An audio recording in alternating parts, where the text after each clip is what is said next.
You're listening to me, Frazana, BBC Three Counties Radio and BBC Radio Northampton. The time is 26 minutes to 7 o'clock.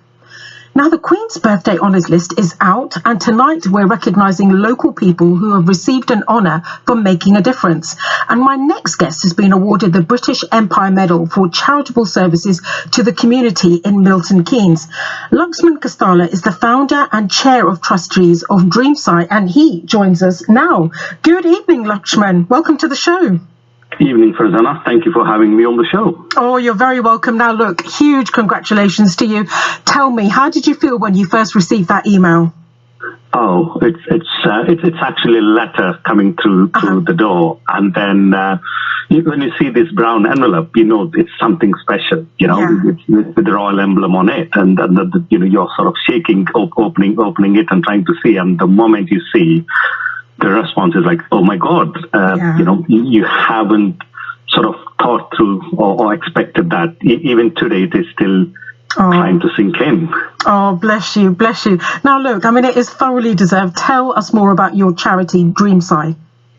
Oh, DREAMSAI has been supporting the local communities for about 5 years, Frazana. So the name itself, DREAMSAI, it's actually based on an Indian saint, 19th century Indian saint named Sai. And then the DREAMSAI it is our dream to practice some of the preachings that he said, which is actually very simple. He said, Sabka Malik Ek, which actually loosely translates into there's only one God. So whatever the faith you follow your faith. But however, you need to have the interfaith relationships and respect each another's faith. Is his preaching back in 19th century.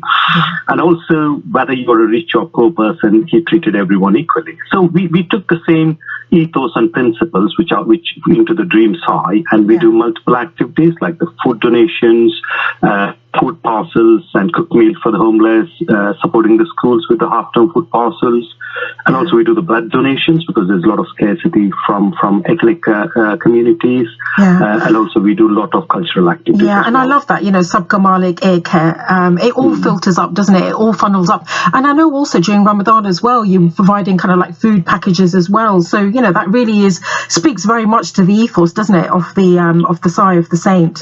Indeed.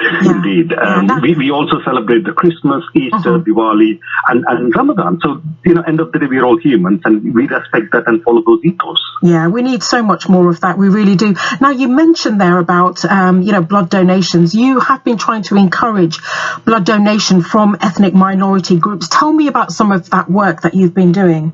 Yeah, so there's this, we have about 14% ethnic communities in the country, whereas if you actually look at the number of people donating blood, it's only about 5% who are registered to donate the blood. So there's a sort of 9% of the gap. There could be many reasons, Frazana, here. It could be the communications and authorities are not able to reach to the people. In some cases, to give you a very simple example, if you actually travel to countries like India, you're not, because there's a malarial and other infections in there, you're not allowed to donate blood for at least 4 months after you return from the country. Whereas these messages haven't translated well into the communities. So communities think that if you come from India or if you're an Indian national, you are not allowed to donate blood in the country. So those sort of the miscommunications went into the community. So we, being a grassroots organization in the community, so we go and speak to the communities and explain the need, and all these other communications, we can pass them on to the communities effectively. So when we first did our blood donation about 3 years ago, we had about 50 people turned up to donate the blood. And the most important point there is 80% of them has never donated blood in their life. Wow. I mean, it's worth it just to get the club biscuit at the end and a cup of tea. Indeed.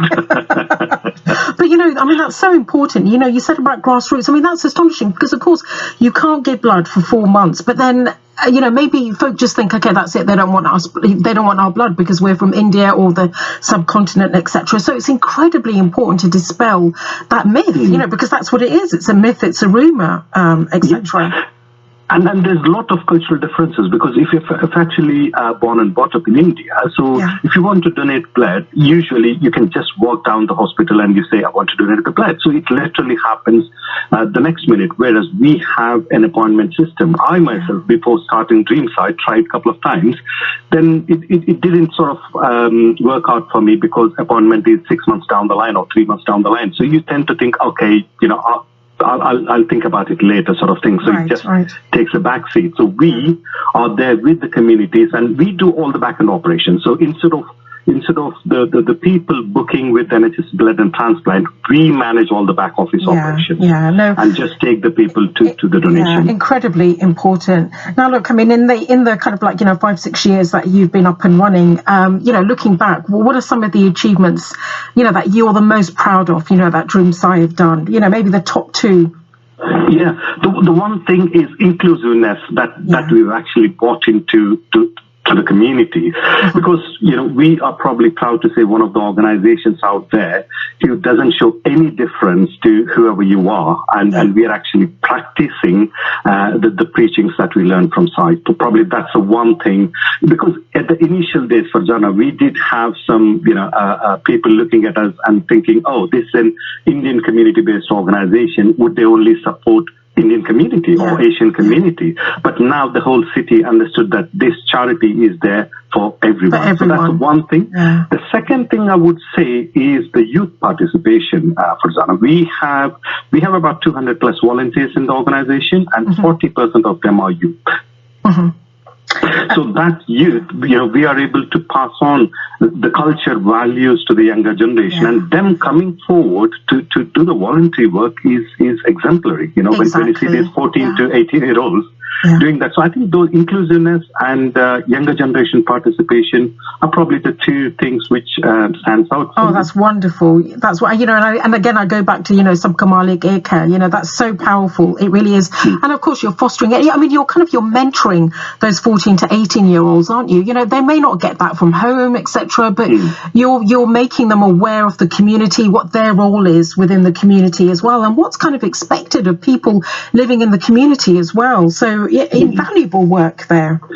And you used that right thing about the mentoring and the fostering. To give a simple example, some of the activities in DREAMSAI are actually led by the younger generation. So this Jubilee celebrations, which we did yesterday, was actually done by all youngsters. We haven't got involved, any adult.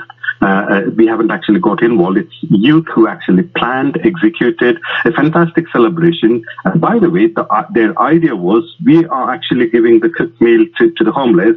Why don't we actually celebrate the Jubilee with the homeless by serving some extra cup of tea and cake? That's what they did yesterday. Oh, that's absolutely amazing. Well, look, Laxman, thank you so much for talking to us. You're always welcome on the program again. If you're doing something, something for the local community, please, do let us know. And, once again, congratulations.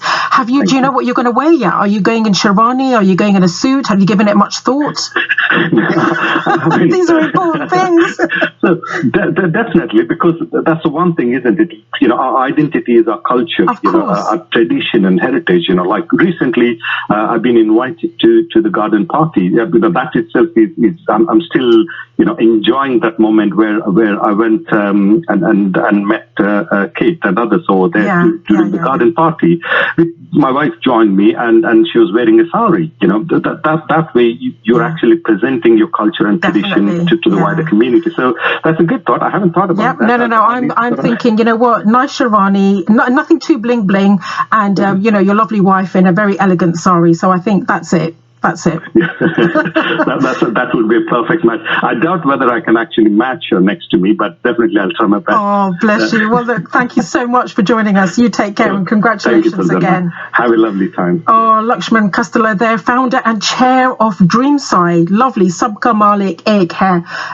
Everyone's God is one. Wonderful sentiments there. And congratulations to them.